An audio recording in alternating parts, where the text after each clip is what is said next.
الحمد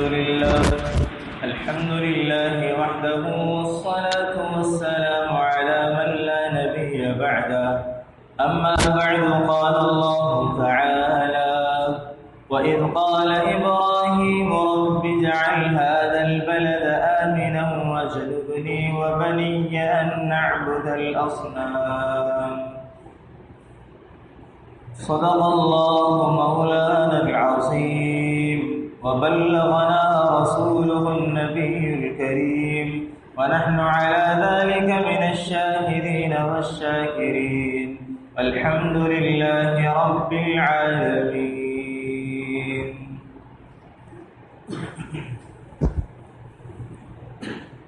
اللهم صل على سيدنا ومولانا محمد وعلى آل سيدنا ومولانا محمد وبارك وسلم. اللهم صل على محمد كما تحب وترضى له. اللهم صل على محمد كما هو أهله ومستحقه. عزیزان محترم، برادران اسلام،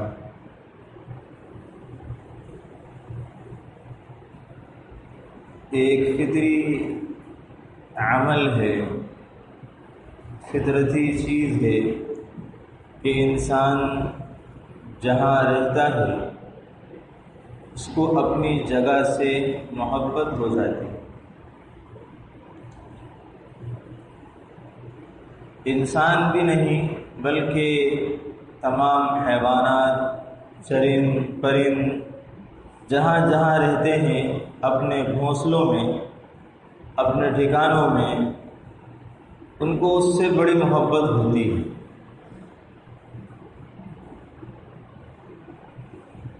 چھوٹے چھوٹے پرندے بھی، چڑیا ہے، کبوتر ہیں، مینائیں ہیں، فاختائیں ہیں، یہ رزق کی تلاش میں دن بھر دائیں بائیں چلی جاتی ہیں، گھوم پھر کر کے واپس شام کو اپنے ٹھکانے میں آ جاتے ہیں. ان کو اپنا پیٹ پالنا ہوتا ہے، اس رزق کی تلاش میں وہ نکل جاتے ہیں. بالکل اس طرح انسان بھی ہے کہ صبح دوپہر اپنے کام میں، اپنے کاج میں، اپنے روزگار میں، کاروبار میں چلا گیا، شام ہوتے ہوتے ہوتے انسان اپنے گھروں کی طرف لوٹ جاتا ہے.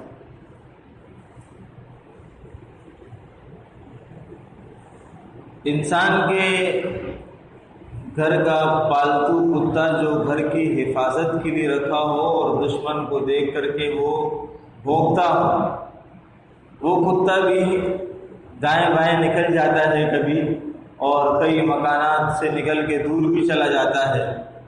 اور پھر وہ واپس اسی جگہ پر اپنے مالک کے مکان پر آ جاتا ہے. تو یہ انسان کی ایک فطرتی جانور، حیوانات،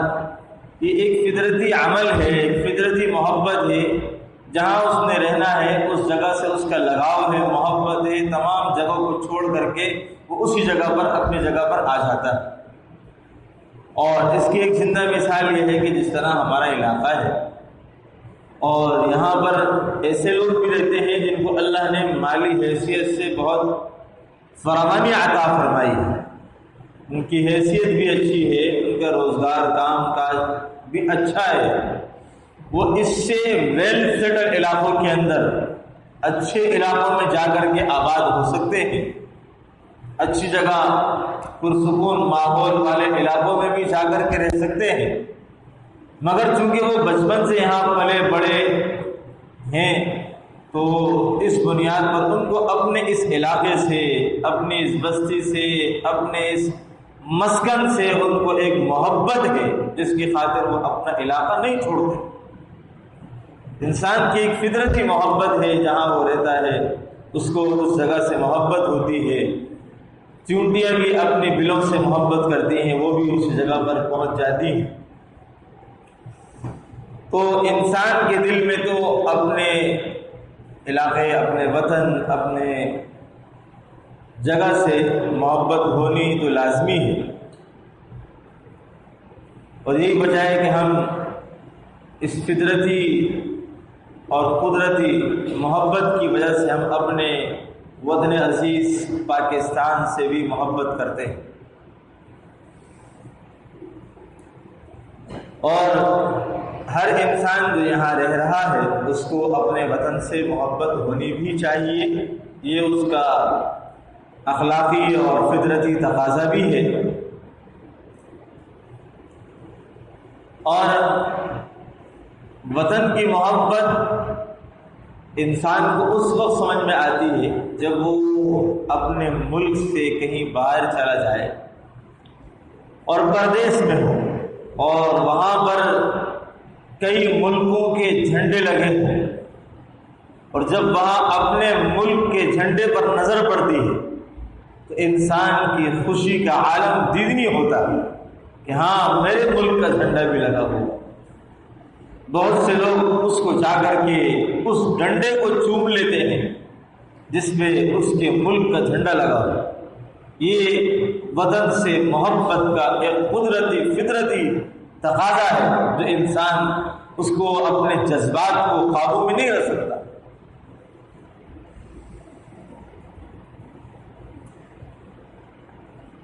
اور یہ صرف ہمارا جذبہ نہیں ہے، بلکہ اگر ہم پیچھے دیکھیں تو یہ انبیاء کرام علیہم الصلاۃ والتسلیمات کا جذبہ بھی۔ حضرت موسیٰ علیہ الصلاۃ والسلام کو ان کے علاقے سے بنی اسرائیل کو نکال دیا تھا، اور انہوں نے اپنی قوم کو مخاطب کیا اور کہا کہ چلو یا قوم ادخلوا الارض المقدسة التي كتب الله لكم ولا ترتدوا على ادباركم فتنقلبوا خاسرين۔ یا قوم ادخلوا الارض المقدسة، اے قوم چلو ارض مقدسہ میں داخل ہو جاؤ۔ ارض مقدسہ سے مراد ملک شام ہے، اور پہلے ملک شام کا ہی پورا ایریا تھا جس کے اندر فلسطین آتا تھا، جس کے اندر بیت المقدس آتا تھا۔ کہا کہ ادخلوا الارض المقدسہ التي كتب اللہ لكم، اللہ نے یہ علاقہ تمہارے لیے لکھ دیا، یہ تمہارا ہے۔ ولا ترتدوا على ادباركم، اور پیٹ پھیر کر کے مت بھاگنا، فتنقلبوا خاسرین، تو پھر تم تو خسارہ پانے والوں میں سے ہو جاؤ۔ اپنے علاقے کے لیے محبت کا تقاضا یہ کیا کہ اٹھو اور جنگ کے ذریعے سے اپنا علاقہ حاصل کرو۔ جنگ بھی کرنی پڑے تو جنگ کر کے اپنا علاقہ اپنا ملک حاصل کرنا ہے۔ حضرت موسیٰ علیہ السلام نے اپنے قوم سے کہا کہ اٹھو، چلنا ہے، اور جنگ کے ذریعے سے ہو ہمیں اپنا علاقہ اپنا ملک اپنا وطن حاصل کرنا۔ انبیاء کرام علیہ السلام کو بھی اپنے وطن سے محبت ہے، اور چاہے جنگ ہو جائے جنگ پر بھی آمادہ ہے، مگر اپنا ملک اپنا وطن حاصل کرنا۔ حضرت ابراہیم علیہ السلام ملک شام میں آباد ہے، مگر اللہ نے حکم دیا کہ اپنی بیوی بچے کو لا کر کے مکہ میں آباد کرو۔ بیابان آبادی ہے، کچھ بھی نہیں ہے، بیابان جنگل ہے، لا کر کے آباد کیا۔ اب خود بھی چونکہ آپ کا ایک گھرانہ یہاں آباد ہو گیا، اب جہاں انسان کا گھر آباد ہو جائے وہ اس کی جگہ ہے، وہ اس کا علاقہ ہے، وہ اس کا ملک ہے، وہ اس کا وطن ہے۔ ایک شام میں آباد کیا، ایک گھر کو مکہ میں آباد کیا، اور اس کے لیے دعائیں مانگی۔ وَإِذْ قَالَ إِبْرَاهِيمُ رَبِّ اجْعَلْ هَذَا الْبَلَدَ آمِنًا، اے رب اس بستی کو، اس شہر کو امن کا گہوارہ بنا دیجیے۔ علاقے، بستیاں اور محلے دنیا میں بہت ہیں، مگر دعا کس کے لیے مانگی؟ جہاں اپنا گھر آباد کیا۔ رب اجعل هذا البلد آمنا، اے رب اس کو امن کا گہوارہ بنا دے۔ اس کے لیے دعا مانگی جا رہی، کیونکہ وہ اس وقت آپ کا علاقہ اور آپ کا وطن بنا، اور فرمایا اب جب حالت یہ ہے کہ بیابان ہے، ویران ہے، گھاس پھوس جھاڑ بھی نہیں ہے، لق و دق بیابان، دعا کی ربنا انی اسکنت من ذریتی، اے ربا میں نے اپنی ذریت، اپنا ایک خاندان یہاں آباد کر دیا، بیوادی ایسی آبادی ہے، ایسی وادی ہے یہ، غیر ذی زرع، جس کے اندر کھیتی باڑی نہیں ہو سکتی، مگر عند بیتک المحرم، تیرے حرم کے قریب ہے، اور ربنا اے رب اس لیے کیا میں نے لیقیم الصلاۃ، تاکہ یہ لوگ نماز پڑھیں، فاجعل افئدۃ من الناس، دعا کی ایسی آبادی ہے، ایسی جگہ ہے، کوئی بھی نہیں ہے، اب میری چاہت ہے کہ میری اولاد، میری بیوی بچے نمازی بن جائیں، اور ساتھ ساتھ دعا فرمائی فاجعل افئدۃ من الناس، لوگوں کے دلوں میں اس جگہ کے لیے محبت پیدا فرما دیجیے، فاجعل افئدۃ من الناس تهوی الیہ، لوگوں کے دلوں میں اس کے لیے محبت ڈال دیجیے، لوگ اس کی طرف کھنچ کر کے آ جائیں، یہاں آ کر کے آباد ہو جائیں، وارزقہم من الثمرات، اور اے رب ان کو پھلوں کا رزق نصیب فرما، من الثمرات، پھلوں کا رزق نصیب فرما، اور مکہ کی بستی ایسی ہے جو پھل نہیں اگا سکتی، مگر دعا کی کہ من الثمرات، ان کو رزق بھی دے تو پھلوں کا رزق۔ آج ہم دیکھتے ہیں کہ ہمارے ملکوں کے اندر وہ پھل نہیں ہوں گے جو مکہ کے اندر موجود ہے، اور مکہ ایسی بستی ہے جو پھل نہیں اگا سکتی مگر پھل موجود ہے، دنیا کے دیگر خطوں میں پھل اگ رہے ہیں، اور اللہ وہ پھل وہاں پہنچا رہے ہیں، اور جس ملک سے لیا جا رہا ہے وہ ملک اپنا پھل مکہ بھیجنے پہ فخر محسوس کرنا، وارزقہم من الثمرات، پھلوں کا رزق دے دیجیے، دعائیں کی کہ اس کو میں نے وطن بنایا ہے، اب یا اللہ امن کا گہوارہ بنا دے، میری ذریت کو نماز کا عادی بنا دے، یہاں لوگوں کو لا کر کے آباد کر دے، اور ان لوگوں کو دنیا سے اگنے والے پھلوں کا رزق نصیب فرما۔ حضرت ابراہیم علیہ السلام نے وطن کی محبت کسی دعائیں مانگی، زبردست قسم کی، اللہ نے قبول فرمائی، امن کا گہوارہ بنایا، آج وہاں لوگ دلوں میں محبت ہے، کھینچے جاتے ہیں، پیسے جمع کرتے ہیں، بیسیاں ڈالتے ہیں کہ جانا ہے بیت اللہ جانا، حرم جانا ہے، دلوں میں محبت ڈالے، فاجعل افئدۃ من الناس تهوی الیہ، یہ وطن کی محبت تھی۔ حضرت ابراہیم علیہ السلام نے دعا مانگی، اللہ نے قبول کر، اور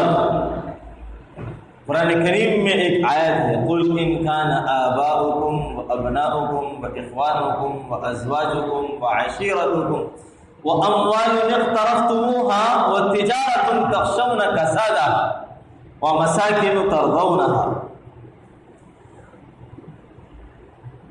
آپ ان سے کہہ دیجئے کہ اپنے باپ، دادا، بھائی، بیٹے، بیوی، خاندان، اور اموال اقترفتموها، وہ مال جو تم نے کما کے جمع کیا، وتجارة تخشون کسادها، اور وہ تجارت جس میں تم نقصان سے ڈرتے ہو، ومساکن ترضونها، اور وہ رہائش جسے تم پسند کرتے ہو، وہ رہائش گاہیں جسے تم پسند کرتے ہو۔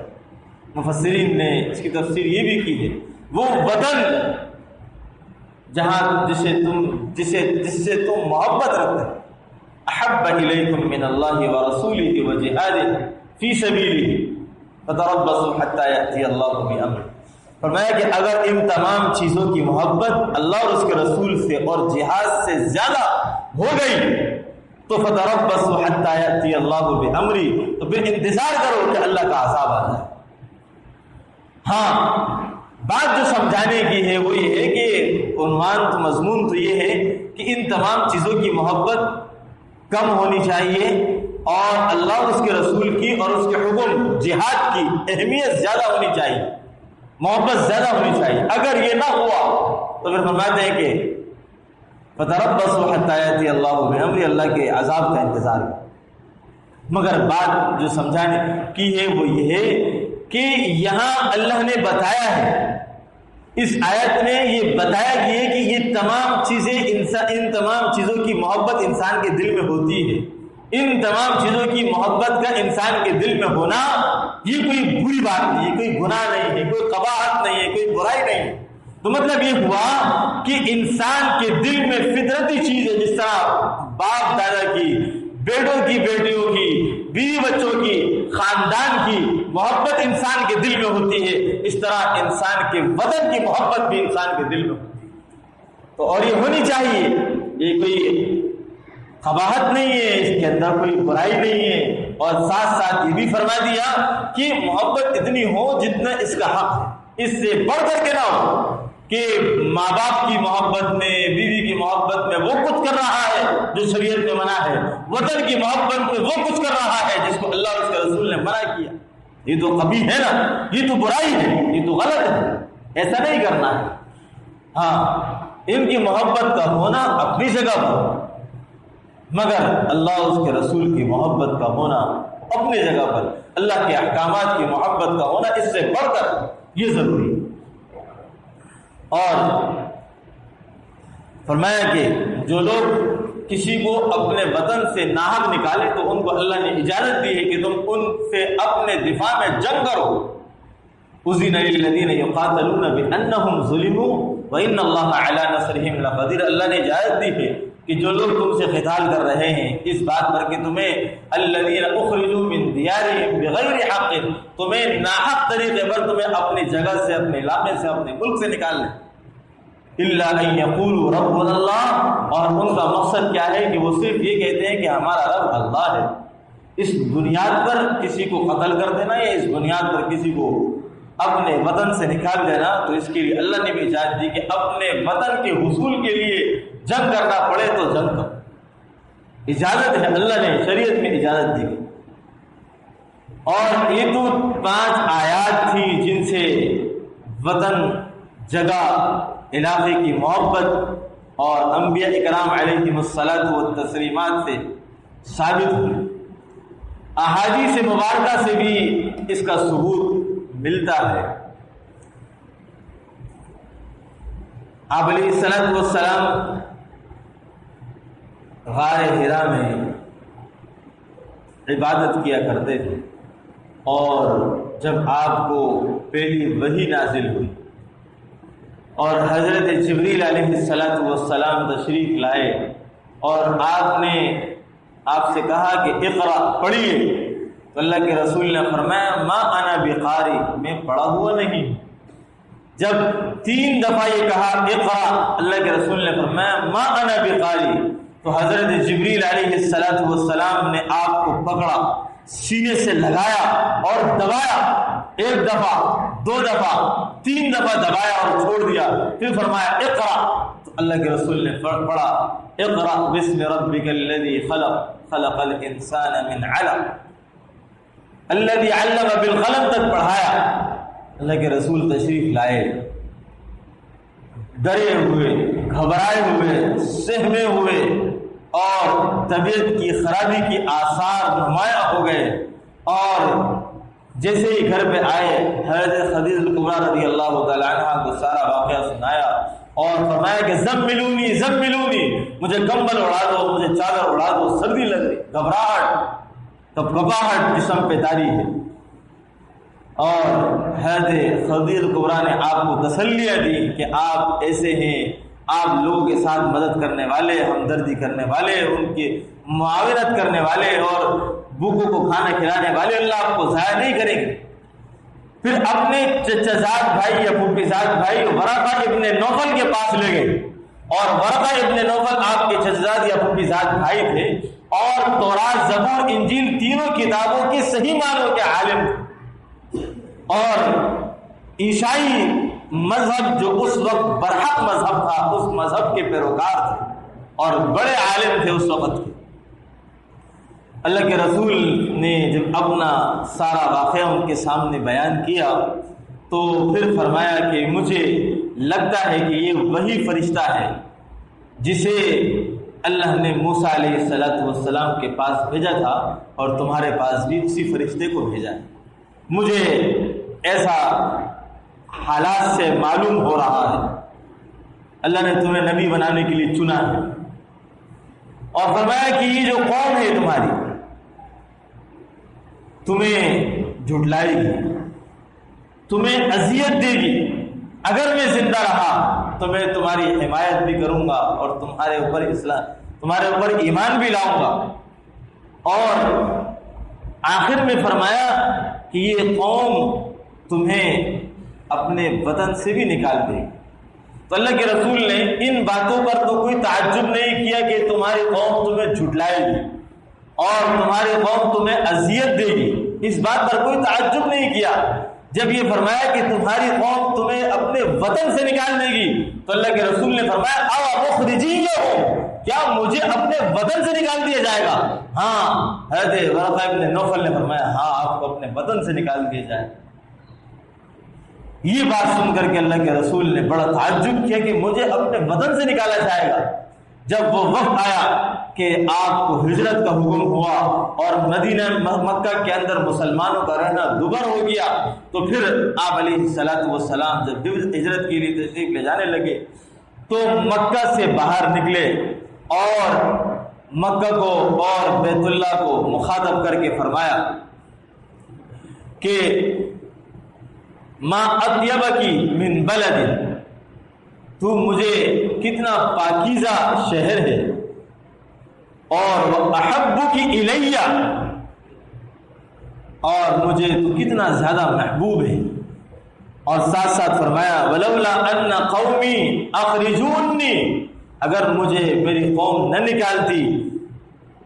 ما سکنت غیرہ، تو میں کسی اور جگہ اپنا ٹھکانہ نہ بناتا، کسی اور جگہ اپنی رہائش نہ بناتا۔ بہت افسردہ ہو کر کے اللہ کے رسول نے یہ الفاظ کہے، بہت غم زدہ اور بہت زیادہ بھاری پاؤں سے اپنے آپ کو وہاں سے رخصت کیا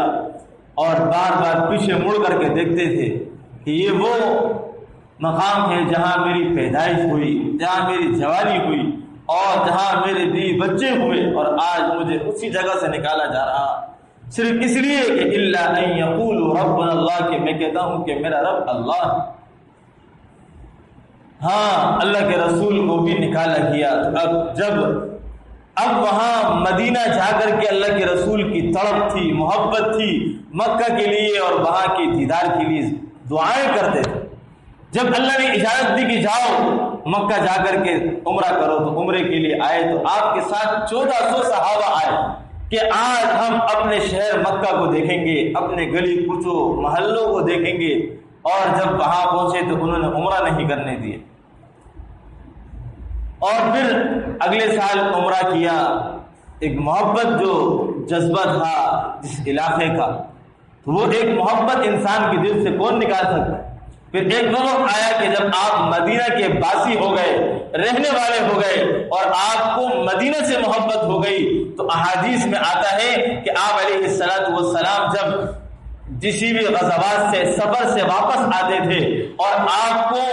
مدینہ کی گلیاں، اس کے علاقے، اس کے مکانات نظر آنے لگتے تھے، فرقہا من حبہا، کہ اللہ کے رسول سواری کو حرکت دیتے تھے تاکہ تیز اور جلدی میں اپنے شہر، اپنے مدینہ کے اندر پہنچ جاؤں۔ یہ محبت تھی اللہ کے رسول کی اپنے شہر سے، مکہ سے بھی اور مدینہ سے بھی، اور یہ ایک فطرتی تقاضا ہے۔ جو گاؤں والے لوگ ہیں جو کراچی میں آ کر کے آباد ہوئے ہیں اور یہاں کام کاج کرتے ہیں، اور جب اپنے گھروں کو جاتے ہیں، اپنے علاقوں کی طرف جاتے ہیں، تو ان کو اپنے علاقوں کے مکانات بھی ایک محبت کا ثبوت دیتے ہیں، سبق دیتے ہیں، اور ان کی چاہت ہوتی ہے کہ ہم جلدی اپنے گھر، اپنے علاقہ میں پہنچ جائیں۔ یہ ایک فطرتی تقاضا ہے جو انسان کے دل میں ابھرتا ہے، اس کو کوئی مٹا نہیں سکتا، اور یہ انسان کے لیے کوئی بری بات نہیں ہے۔ اور وطن کی محبت انسان کے دل میں اللہ نے رکھی ہے، اور وطن عزیز سے محبت کا تقاضا یہ ہے کہ جس بنیاد پر اسے حاصل کیا گیا تھا، اس وطن کو اس مشن پر اور اس کے حصول کی اصل مقصد پر اس کو لانے کی کوشش کی ہے۔ اور وہ اصل مقصد کیا ہے کہ کلمے کی بنیاد پر اس ملک کو حاصل کیا گیا۔ تو ہماری محنت، جد و جہد، ہمارا جذبہ یہ ہو کہ ہمارے ملک میں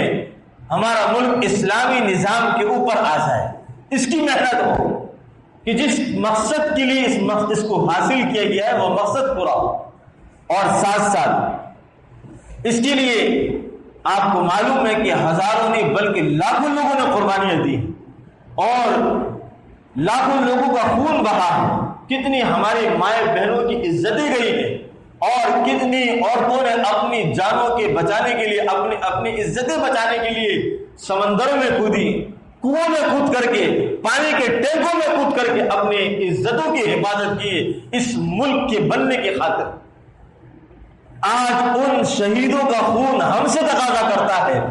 کہ جس مقصد کے لیے اس ملک کو حاصل کیا گیا ہے اس مقاصد پر اس ملک کو لایا جائے، اور وہ کیا ہے؟ دین اسلام، کلمہ اسلام پر۔ اور آج اسلام ہمارے نزدیک بالکل غیر ہو چکا۔ آج ہم اپنی زندگیاں دیکھ لیں کہ وہ اسلام کے مطابق ہیں، ہماری اولادیں ان کی تربیت اسلام کے مطابق ہے، کیا ہمارے گھرانے وہ ہمارے اسلام کے مطابق ہیں؟ اسلام ہمارے لیے بالکل ایک اجنبی چیز ہو کر کے رہ گیا ہے، اور اسلام کے مطابق کوئی چیز اور کوئی کام کی جاتا ہے تو لوگ دیکھتے رہ جاتے ہیں کہ یہ کیا ہو رہا ہے، یعنی کہ اسلام کو ایسا اجنبی بنا دیا گیا۔ اور جس ہندوانہ رسومات کو ہم وہاں چھوڑ کر کے آئے تھے، اور ہم نے یہ ملک حاصل کیا تھا کہ ہم تمام غیروں کی رسمیں چھوڑ کر کے اپنے مذہب کے مطابق اس ملک پر آ کر کے اپنے دین کے مطابق عمل کریں گے، وہی ہندوانہ رسمیں، وہی ہندوانہ طریقے آج ہمارے گھروں میں دندنا رہے ہیں۔ کوئی بھی شادی کی رسم ہو، ہمارے کسی بھی طرح کا گھر کے اندر فنکشن ہو، سارے غیروں کے طریقے دندناتے ہیں، اسلام سے ہمارا دور دور تک کا واسطہ نہیں ہوتا۔ آج اگر اس دینی چیزوں کی توحید، رسالت، اسلام اور اس کی تعلیمات کی حفاظت کرنے والے اگر کوئی ہے تو وہ مدارس دینیہ ہے، کہ وہاں اس کی حفاظت کی جاتی ہے اور وہاں اس کو پھیلایا جاتا ہے، اور ہمارے مہربانوں کی نگاہوں میں مدارس ہی کھٹکتے ہیں۔ اللہ کے رسول نے مسجد بنائی تو اس کے ساتھ مدرسہ بنایا، اور اسلام کی تعلیمات کو اسی مدرسے سے صحابہ اکرام کے اندر منتقل کیا گیا، اور وہ ساری دنیا میں لے کر کے اس اسلامی تعلیمات کو پھیلے۔ اور آج اگر ہمارے پاکستان کے اندر اس کے تحفظ کرنے والی کوئی جگہ ہے تو مدارس، مساجد، خانقاہیں، اسلامی مراکز، جہاں سے دین کی باتیں ہوتی، وہی اسلام کا مرکز ہے، جہاں اسلام کی باتیں ہو، جہاں سے اسلام کو پھیلایا جائے، وہی اسلام کے مراکز ہے۔ آج پاکستان کو ہر چپے چپے کو اسلام کا محافظ ہونا چاہیے تھا، اور آج پاکستان کے اندر بھی اسلام غیر ہو کر کے رہ گیا، غیر ہو کر کے رہ گیا۔ ہاں، ہمیں غیروں کے، اور آج آزادی مناتے ہیں، اور آزادی بھی غیروں کے طریقوں میں مناتے ہیں، باجے بجاتے ہیں۔ ہر وہ کام جو شریعت میں نہیں ہے، اور وہ گناہ جس کو شریعت نے منع کیا ہے، تمام سال اتنے گناہ، فحاشی اور یعنی نہیں ہوں گی جتنا 14 اگست کی رات کو ہوں گے، جتنے شرابے، کبابے، زنائے، سب کچھ اس رات میں ہوگا جس تاریخ میں ہم نے آزادی حاصل کی، اس سے ہم اسلام سے بھی آزاد ہونا چاہتے ہیں۔ اسلام سے آزاد ہونے کے لیے یہ ملک نہیں بنایا گیا تھا، اسلامی آزادی کے لیے ملک بنایا گیا تھا، اسلام سے آزاد ہونے کے لیے نہیں بنایا گیا۔ اور آزادی کے لیے، آزادی ایک بہت بڑی نعمت ہے۔ اللہ کے رسول علیہ الصلوۃ والسلام نے مدینہ میں دیکھا کہ یہودی بھی روزہ رکھ رہے ہیں 10 محرم کو، تو پوچھا تم کیوں روزہ رکھتے ہو؟ کہا کہ اللہ نے ہمیں فرعون سے نجات دی اور آزادی دی، اس کے شکر میں ہم روزہ رکھتے ہیں۔ تو اللہ کے رسول نے فرمایا ہم حضرت موسیٰ علیہ السلام سے تعلیمات کے مطابق ان سے زیادہ قریب ہیں، تو ہم بھی روزہ رکھیں گے۔ تو اللہ کے رسول نے بھی روزہ رکھا کہ حضرت موسیٰ علیہ السلام نے آزادی کی نعمت پر شکریہ کے طور پر روزہ رکھا۔ تو ہمیں یہ سبق ملتا ہے کہ ہم اس دن روزہ رکھ کر کے اس شکریہ کو منائیں،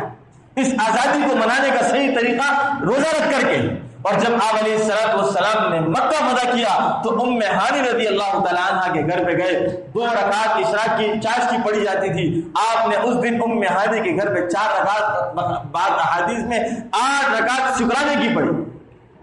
تو ہمیں آزادی یہ سبق دیتی ہے کہ ہم اس شکریہ کے موقع پر، اس آزادی کے موقع پر ہم اللہ کے سامنے روزہ رکھ کر اس آزادی کو منائیں اور نماز قرآن پڑھ کر کے منائیں، اور ان کی ارواح کو جنہوں نے اپنی قربانیاں دے کر، اپنی مبارک زندگیاں قربان کر کے، اپنے لہو بہا کر کے یہ ملک ہمیں دیا ہے، جن ماں و بہنوں کی عزتیں لوٹی گئی ہیں، جنہوں نے اپنی عزتیں بچانے کی خاطر جانیں دی ہیں، اور ہمیں وہ دست دیتی ہیں کہ وہ ہم سے یہ چاہتی ہیں کہ ان کے لیے اصال ثواب کیا جائے. اس آزادی کے موقع پر ان کے خون کو رائگاں نہ جانے دیا جائے. ان کے لیے بھی ہم کچھ مانگے اور ان کو بھی یاد رکھیں، ان کے لیے بھی دعائیں کریں. گھروں کے اندر قرآن خوانیاں ہوں اور کچھ نہ کچھ ہر مسلمان اپنی ذات سے پڑھ کر کے ان کے لیے اصال ثواب کرے. اصل آزادی یہ ہے اور آزادی کا حق یہ ہے. اللہ تبارک و تعالی ہمیں اس باتوں کو سمجھنے کی اور اس پر عمل کرنے کی توفیق نصیب فرمائے.